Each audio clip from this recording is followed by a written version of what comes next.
I was literally casually working on a group project with one of my classmates, and I swear you up and down, this classmate of mine was like, I always dreamed of whispering the N word in a black man's ear when I climaxed. No, don't know this classmate was not black.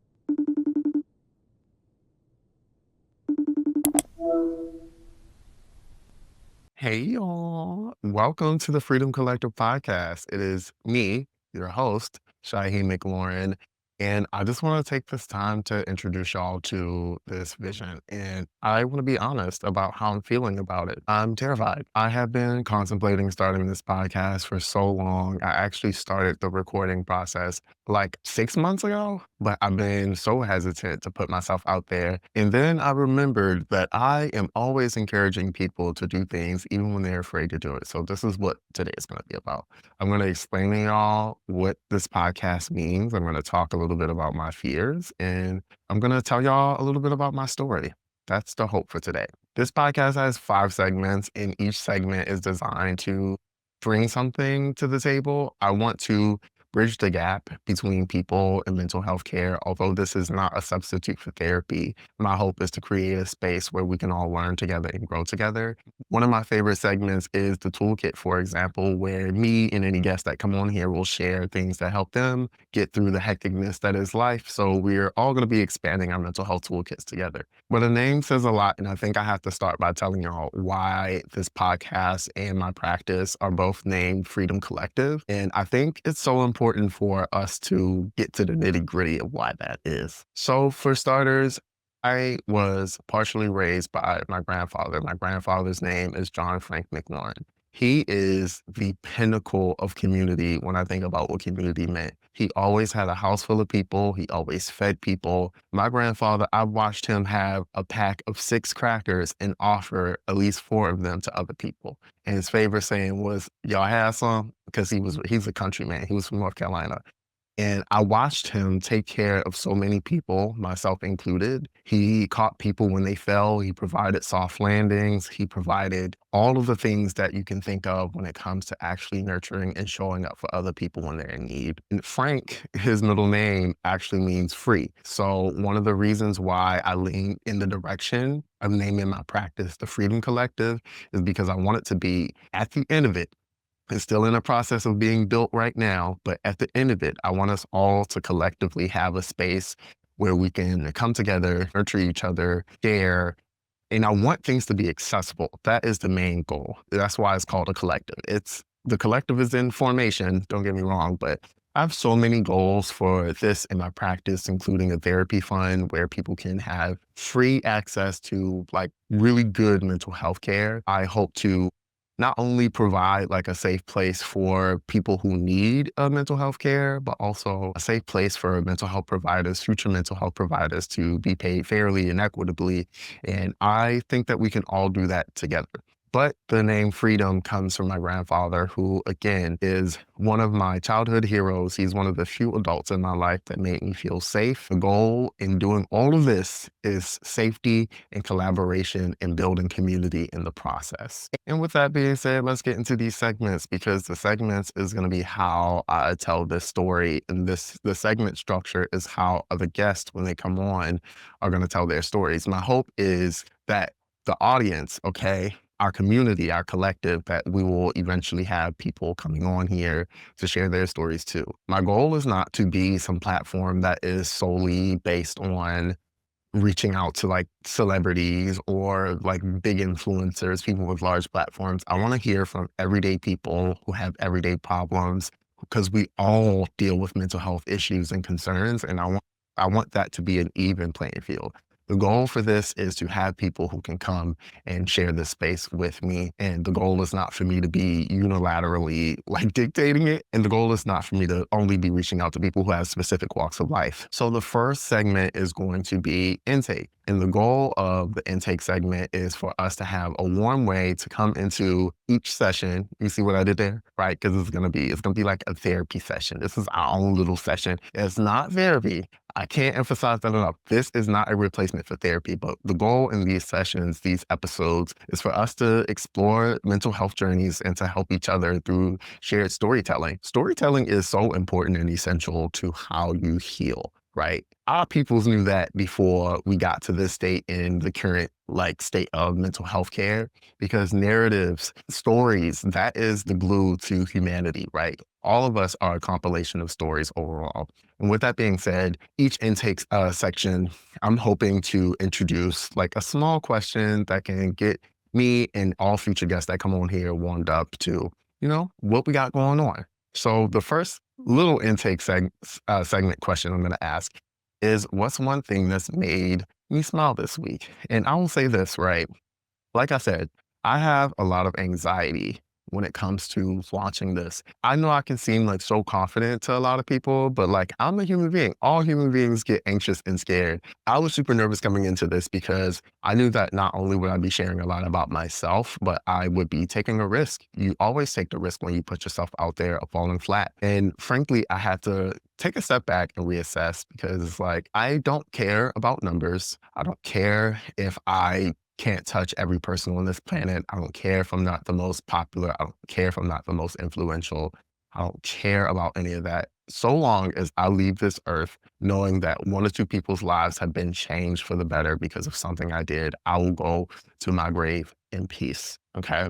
My goal is to actually create some positive change in my little corner of the world, whatever that may mean. This may look different as we move on. And I just want to build that with a collective of people who are like-minded. And I'm afraid. I'm afraid to launch this. I'm afraid to take a major step. I'm afraid of being able to show up. I'm afraid of not being able to show up. I'm afraid of all of these things. And guess what? I have to do what I have to do, even if it's out of fear. And I think that's a lesson in there somewhere, where it's we have to do things out of fear, because guess what? There's somebody who needs my story. When I have my guest on, and I have a few pre-recorded episodes of some guests, when I have guests on here, some people need their stories. I tell people all the time, you never know. There's a little version of you out here somewhere, somebody who's going through something very similar, who probably needs to hear that they made it out on the other side. There's somebody who needs to hear your voice. There's somebody who needs to hear mine. And who am I to rob whoever this proverbial make-believe child of hearing the Shahem story, right? And not providing a space for me to do that.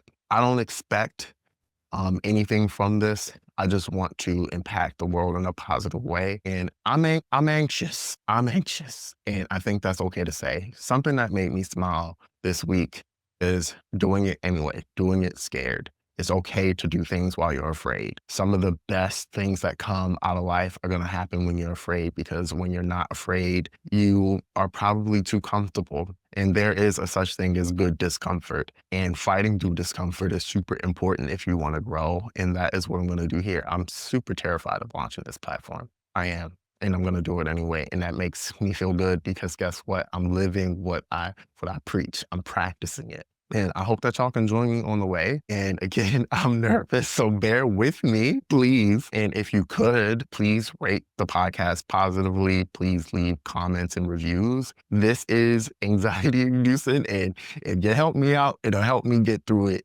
as easy as possible, because I do want to continue doing this. I'm going to do this no matter what happens and comes of it, period. So please join me on this journey. Segment number 2 is going to be the mental health journey. And this is where my future guests will come on here and share some of the things that they've gone through, some of their own story, whatever they feel compelled to talk about when they come on here. But the journey is really important. I actually made a post before recording this where I talked about how the journey is where the story starts, right? And this is so funny, because I needed to hear this so bad a few years ago, where I was so wrapped up in getting from point A to B that I completely missed all of the stops along the way where I took something away from a situation, where I learned, where I've grown. Even through challenges, I still grew, because guess what? I lived the journey.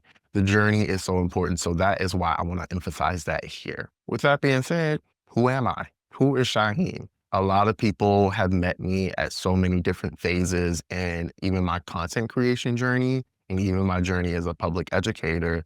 that a lot of people don't know the full background of how I got to be where I'm at. I did not start out wanting to be a therapist. I actually hated the idea of being a therapist because going into social work school, I knew that social workers and therapists were an extension of the state. What do I mean when I say that therapists and social workers were an extension or are an extension to the state? You are a mandated reporter. You are someone who's working in these systems that literally help to rip families apart. But the reality is it don't gotta be that way.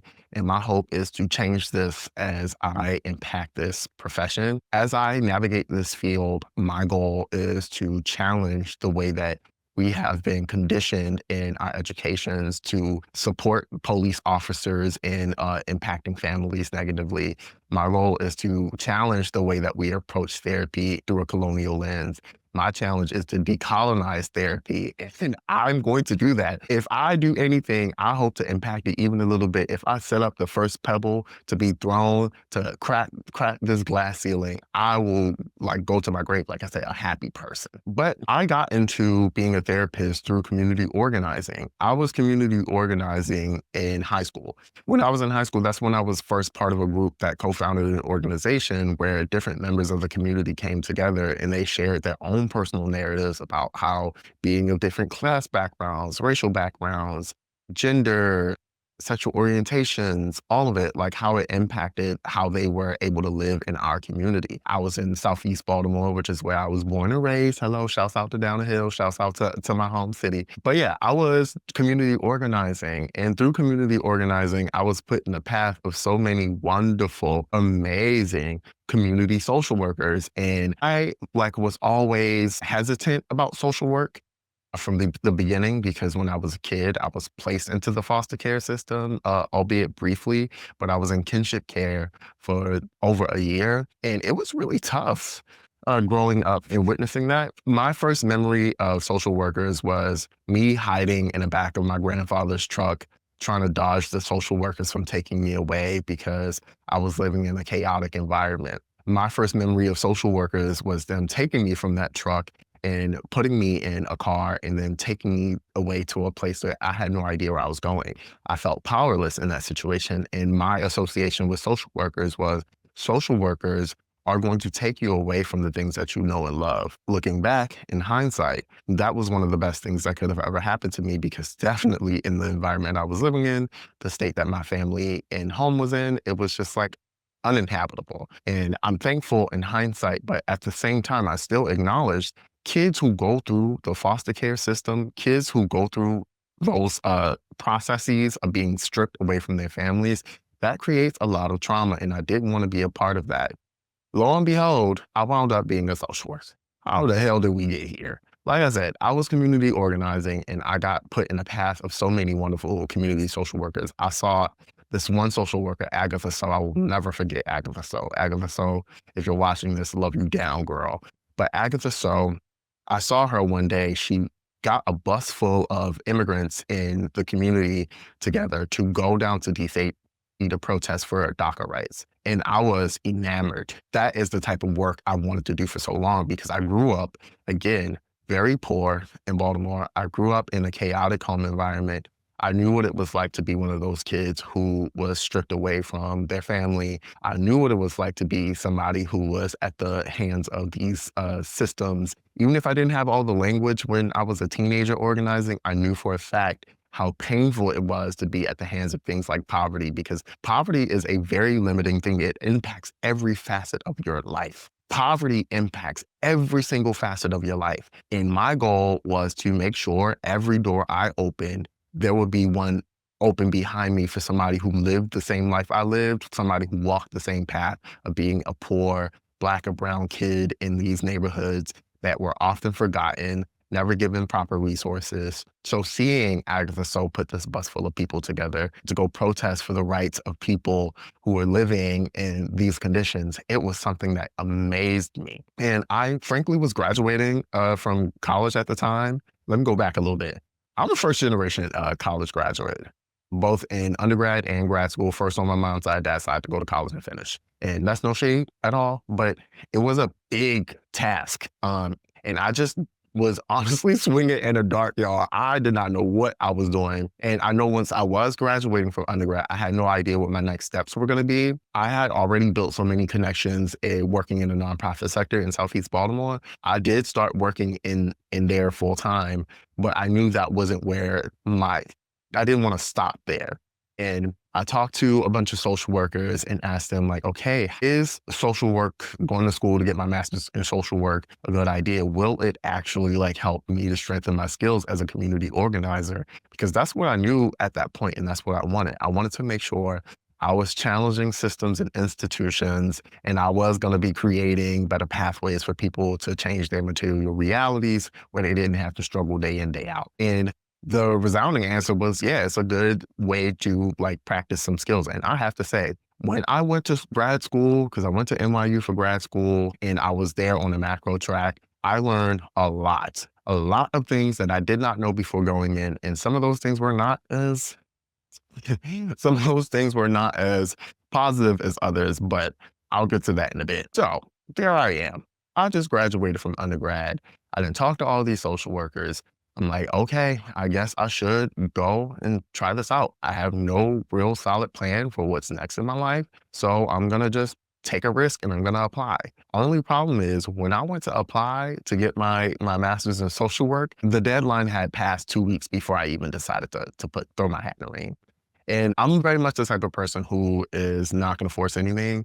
I believe in alignment, and things that I need will need me back. Therefore, I don't have to force anything to happen. I believe in alignment. So naturally, I'm not going to like try and push past a boundary that's being set. And when I was applying for grad school to get my master's in social work, believe it or not, because it was 2 weeks past the deadline, I decided to give up. But a friend at the time was like, absolutely not. You need to actually email them and see if they can make an exception for you. I emailed them, and this also goes to show that you need to believe in yourself and don't quit at the first no. Because once I emailed them and I said, "Hey, I am interested in applying for this program. It says that the deadline has passed, and I'm still trying to see if I can." They said, "You know what? We'll make an exception. Just make sure you get it to me by the end of this week." And I did. And a few weeks later, I found out that I was accepted to get my master's in social work at NYU. Don't accept the first no. Don't accept the first no.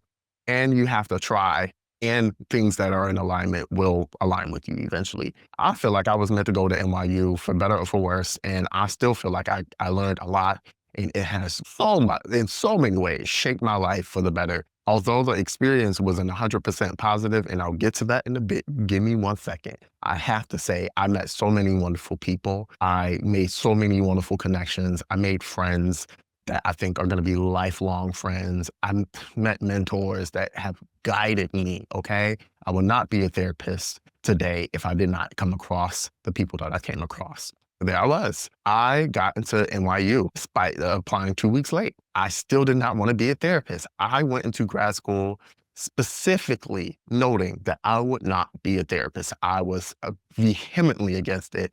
And the way my classmates was acting up in that school, acting a goddamn donkey, it made a lot of sense for me to continue down that pathway and not wanting to be a therapist. I was on a macro track. Per usual, the way life works, things changed. And I'm going to start from the beginning of me even not wanting to go. I actually deferred my admittance to NYU. I was scared. And this is exactly what's happening when it comes to me launching this podcast. Again, I'm scared again, y'all. I'm a human. I'm not afraid to admit that I'm afraid. I get scared sometimes. I don't want to do things because I get scared. And I think that's true for all of us. With that in mind, I wound up deferring my admittance for a year. Through a lot of twisty roads and winding journeys, I decided to actually go to NYU. I'm very woo-woo. Y'all are going to learn this about me in this podcast, but seriously, y'all are going to learn this about me. I asked the universe and God, I said, "God, if I'm supposed to move to New York, you let me know, and I will do it. But I'm not moving unless you let me know." And I was dating an ex at the time, and I was like, if this man is for me because he wanted to get married, I was like, let me know this too. The next day, I found out that man was cheating on me, okay, in a very big way, okay? It was, and I mean messy. It was very messy. I found out he was cheating on me and then had me in front of all these people he was cheating on me with. That's the story for another day. If you want that, you let me know. However, I drove back from where I was visiting this ex when I found out he was cheating on me. And the second I pulled into the parking spot in front of my mom's house, I got the email from the job that moved me to New York. And I was like, this is it. I have to go. When I was moving into going to New York, I also got the biggest confirmation because, again, I was on a macro track and I was very adamant. I don't want to be a therapist, but I do want to be a community organizer. And I got one of the most difficult placements at the time to get at NYU, and that was working at the Brooklyn Community Bail Fund. When I got that placement, I was like, okay, this is really meant for me. This is going to put me in alignment with what I really want is to be a better community organizer. And lo and behold, even in that placement, I made lifelong friends. Shouts out to my friend Kay. Lifelong friends, you know. It was all good, right? Until it wasn't, because the racism that I faced in my first year, because I was in a 2-year track, the racism that I faced at NYU was unlike any racism I've ever faced in my entire life. And I mean, I'm gonna just run down the biggest ones. One of the biggest ones, my classmate looks me square in the face as I was saying that, you know, this country is founded on the principles of racism. So these systems aren't broken. They're working exactly how they need to. And my classmate looked me square in the face and said, how can you say that when Barack Obama was president? We're in a social work class, a class of people who are going to be working with the most marginalized communities that are in this country. And she looked me square in my face and said, how can you say that this country is founded on racism when Barack Obama was president? Look around. I don't think I was wrong. That's not the only incident, though. Another incident, I was literally casually working on a group project with one of my classmates, and I swear you up and down, this classmate of mine was like, you know, I always dreamed of whispering the N-word in a Black man's ear when I climaxed. No, this classmate was not Black. Okay, that's one. Okay, another one. We're in this class called DROP. DROP is a really, really important class, if you ask me, because it's about, DROP stands for diversity, racism, oppression, and privilege. And the goal of DROP was to teach people how to work and understand cultures and different people, different backgrounds, oppression, how these things work, how these systems work, and how our work can impact those systems. And I remember my professor, who's a great person, he was a great person, but he was out of his league teaching this class. And that's even according to his words. And he was like, I appreciate any feedback that y'all can give to improve this class as we prepare this class for other people who are going to be taking it in the future. I don't know why they keep asking me to teach this class, but you know, I leave it up to it being a collaborative process, which I think is a wonderful idea. I have a lot of background in organizing, and I'm from a marginalized community. I grew up impoverished, all of that. So the midterm for this class was not adequate. If I do say so myself, I was like, hey, this is a class for the people. The same girl who said the Obama statement, she's in this class. I'm like, I don't think that this midterm is enough to challenge people to learn about working in marginalized communities.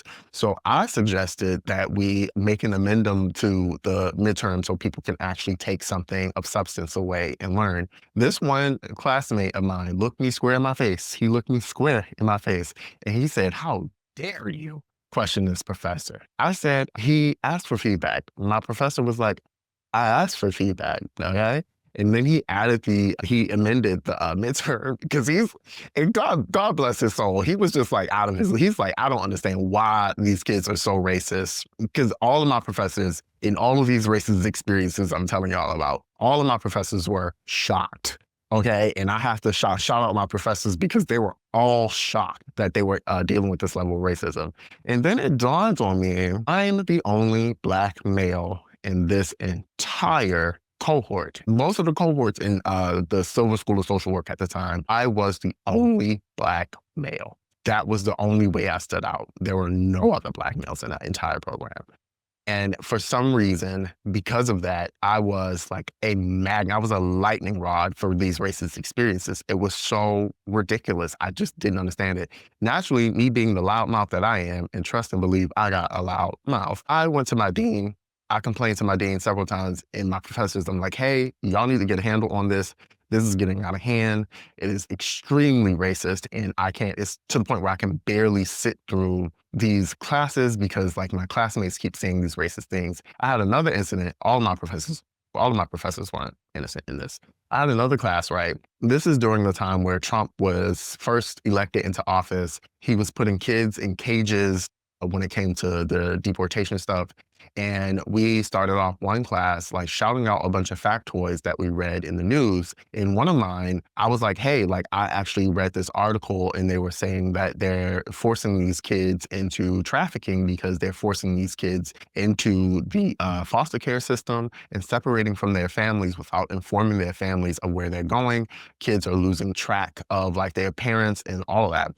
And mind you, it was a CNN article that I read that was talking about this. And all of my classmates were shouting factoids, and everybody was just agreeing to them and accepting them. But when I said mine, all my classmates, I'm the only Black person in this class, by the way, they're like, that don't sound right.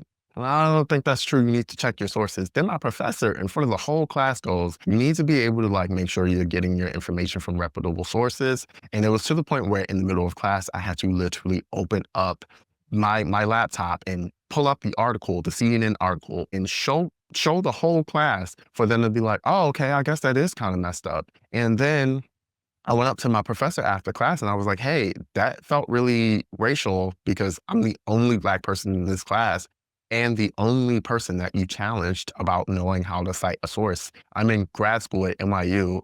I have a pretty high GPA. I don't think I would be here if I didn't know how to cite a source or or know the difference between primary, secondary, and tertiary sources.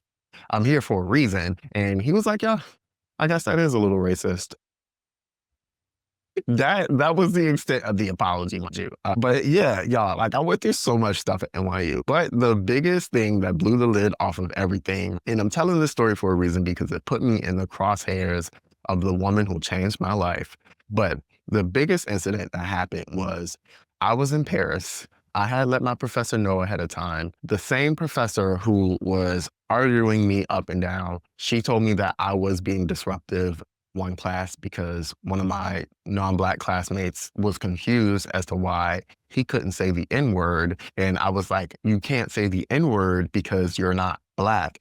And then my Latino non-Black classmate was like, well, it's different in my culture because the word negrito stands for Black. So we say the N-word because that's what it's in reference to. I said, I am nobody's fool. I know that is not why you're saying that word. So you cannot say the N-word because you are not Black. Because I stood so firm on that, my professor was like, you're being disruptive and told us all to be quiet. And I was just like, okay, this is the type of stuff I'm dealing with at the school. But I'm in Paris. Okay. I let my professor know that I would be out of town, but I wanted to call into the class so I didn't get an absence because I still wanted to be in the class. I just wasn't in the city. And she said, okay, it's cool. You can just like call in, let one of your classmates know, and they'll call you into the class. That's all fine and dandy. Just like handle that. I had arranged with my friend in the class at the time to call me into the class.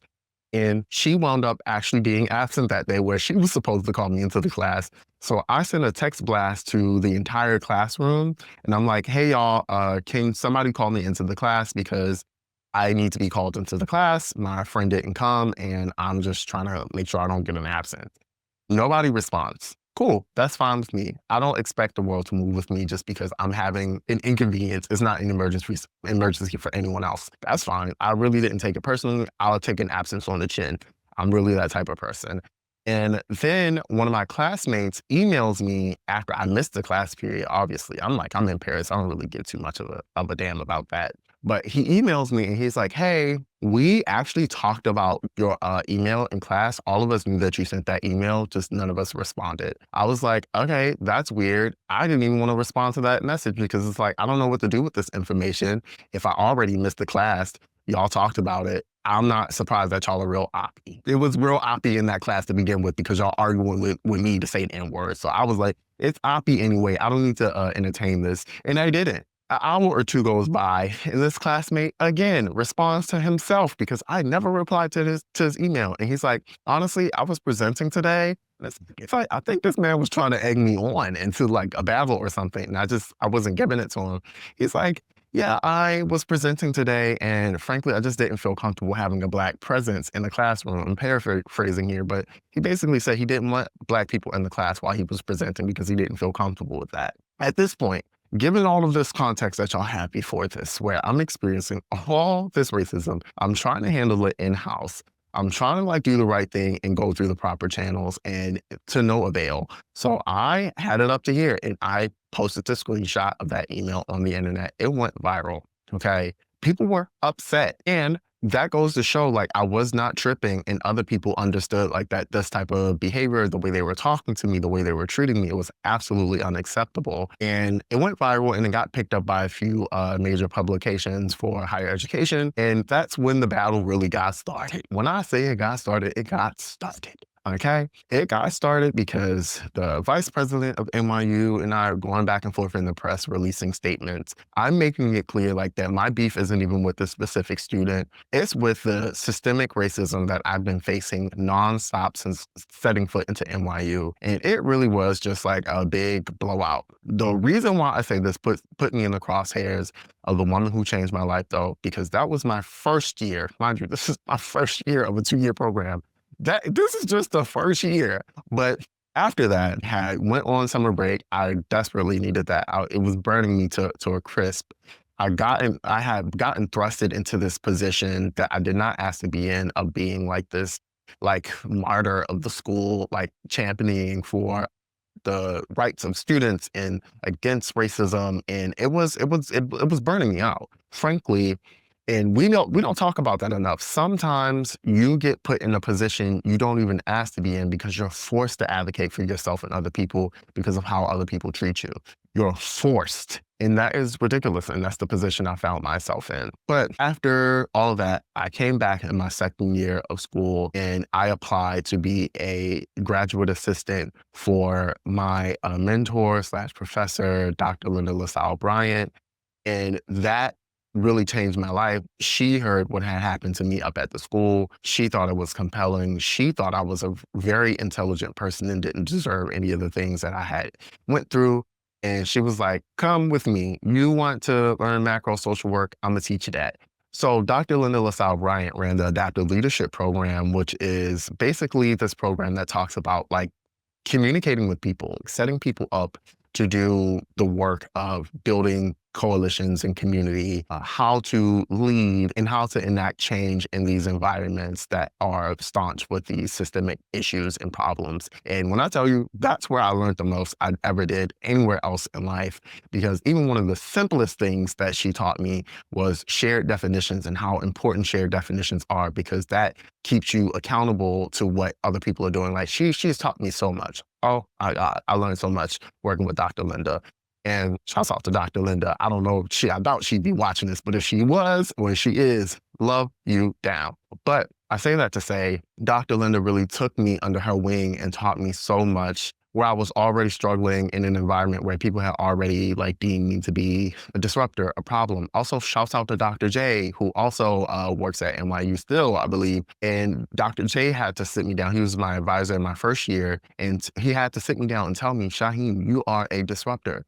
Like your very presence in this school disrupts a lot of their worldviews. And that's why a lot of them are having a really difficult time accepting your presence in here. That's why they're threatened. That's why they're saying these ridiculous, outrageous statements like, how can you even say that racism exists when like you're here? Stuff like that. And I just want to say I'm so thankful for the people along the way in my story, in my journey, who actually uplifted me despite all of the people who are trying to knock me off kilter. I've always had that every step of the way in my life. And for that, I'm super thankful. I'm never alone. Sometimes it may look it, but I'm never alone. And neither are you if you really take a step back and look around you. We all got peoples on this side or the other side. We all have peoples. But yeah, I started working for Dr. Linda. And when I tell you, I learned so much. She had me at many points, like even organizing whole workshops where the people from ACS, which is CPS here in New York, organizing workshops for people to come and like have conversations about systemic issues that was happening in social work while working in the child protective services system, and how like we could address systemic issues out of the system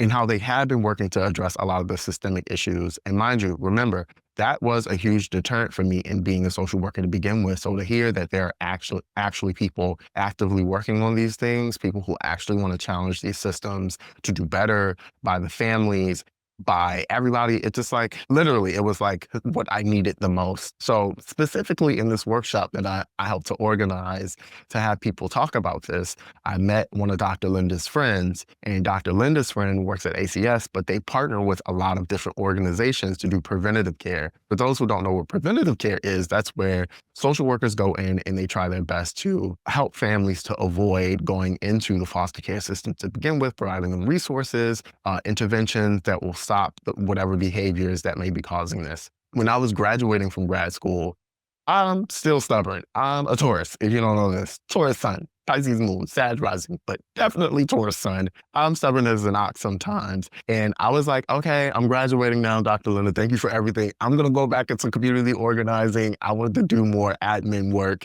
on that side of things. And she said, you need to get your boots on the ground. And I'm like, I don't know what that means. But sure, she's like, no, you need to do more micro work so you can understand why the macro work is super important. They're both completely interwoven and interconnected, but you need to have experience with working with people one-on-one, working with families one-on-one, so you can know why it is that you're doing the work you want to do. Dr. Linda, that statement changed my life because guess what? Dr. Linda is like, hold on, I'm gonna make a call. She sets up a meeting between me and her friend that I met who worked at ACS. And I met with her friend, and her friend is like, oh no, I'm gonna have you set up with these interviews, apply to these positions. I'm gonna set you up with these interviews so you can like actually get some experience working in preventative care. And I got my first therapist job when I graduated in 2020, working in family, like preventative services, working as a family therapist. And when I tell you the second I became a therapist, it just clicked into place. And I think, if anything, it is a testament to how alignment really does work. I fought it every step of the way, and it just kept veering me in the direction of this is what you need to do. This is what you need to be doing. I didn't even want to be a social worker until I met the social workers I met on my journey. I didn't want to be a therapist until I met somebody who was like, your work, the work you want to do is so important, but you need to do this.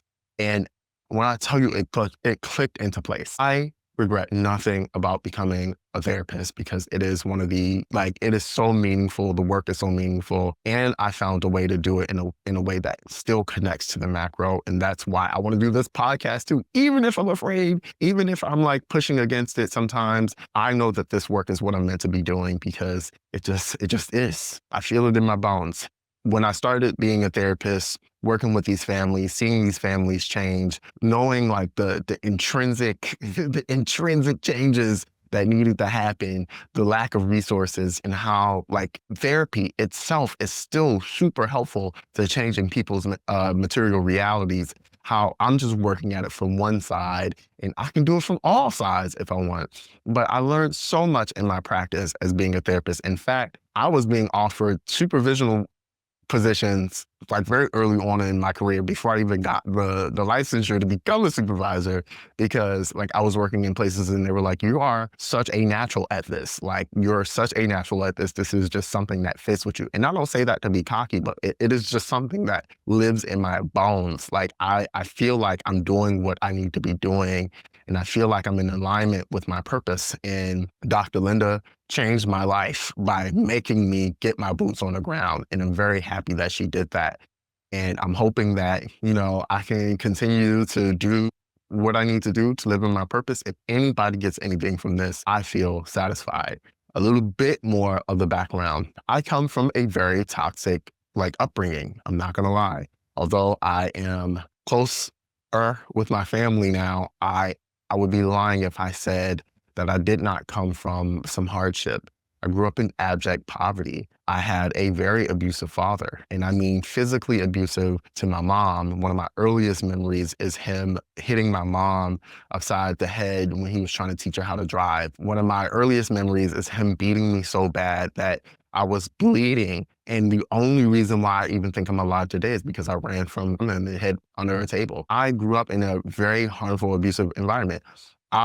trigger warning for anybody listening to this, I was sexually assaulted repeatedly as a child. My sexual assaulter was moved into my room by my parents because he was trying to sexually assault my sisters. They thought that moving him into my room, putting him in my bed, would be a good idea to stop that from happening instead of nullifying the situation. They did nothing. I was kind of like put in a position where that would happen to me. I've worked through a lot of these things. I processed a lot of these things.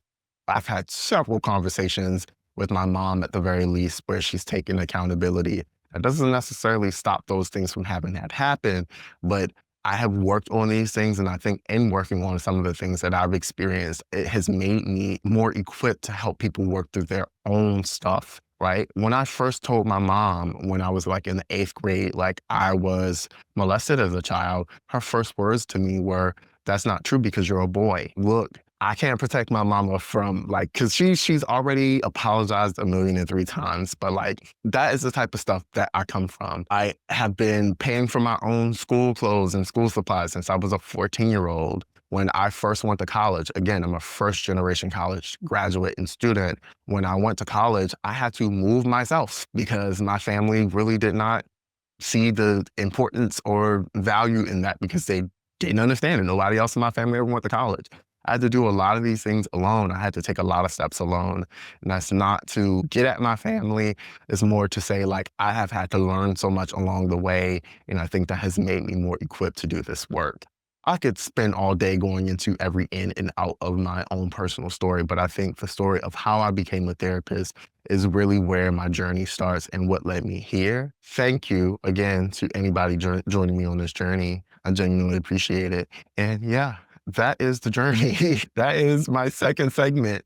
And I want to get to my third segment, which is Ask Dr. Durag and Friends. But today, because it's our first episode, this is just going to be for me. And I'm going to answer this question, which is, what advice would you give to your younger self? By the way, if you want to leave a question for the Ask Dr. Durag segment, you can do so in the comments. You can DM me on socials. You can shoot me an email, which is in the bio of all of the platforms. So if you want to ask a question, it could be long. If you want it to remain anonymous, you can specify that. Any questions, they could be broad, general, specific. That is up to you. But please, if you could submit questions for this, that would be super helpful for this. I want this to be interactive and collaborative. That is so important for me because, again, I believe in a collective where we can all build a community and like grow together. But yeah, back to the question, what advice would I give my younger self? The same advice that I'm giving myself now, which is do it afraid. I faced so many roadblocks in my journey, and lo and behold, when I look back, those roadblocks were just like growing pains from having to do things differently than what I wanted because I was afraid of doing the more risky option, right? I was afraid of what could happen if I could go to school too far away, which is why I stayed local for the first couple for undergrad. And I was afraid of moving to New York, which is why I deferred my admittance. I was afraid truly to become a social worker because of my own experiences with social work.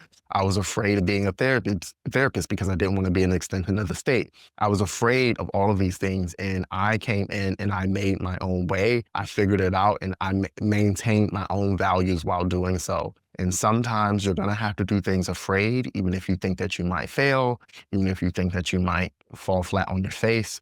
There will always be people here to uplift you. You will do a great job at building a wonderful community, both on and offline. But at the end of the day, you have to do it afraid. It's okay to be afraid. Do it anyway. Do it afraid.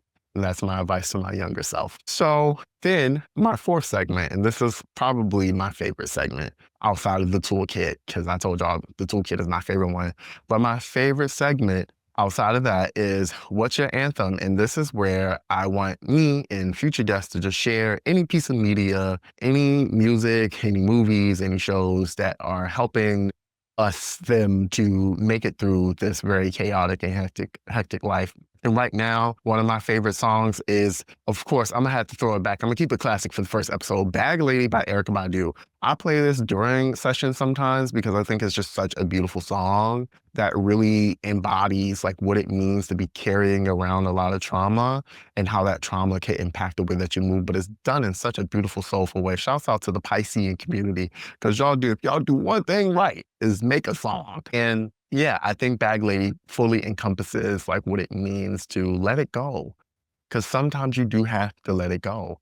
The stories of pain, while they validate the feelings that we have, sometimes it's so important to change that story or to acknowledge that story and release it because you can't carry that for your whole life, especially if when you're carrying it, it stops you from taking chances and risk on yourself.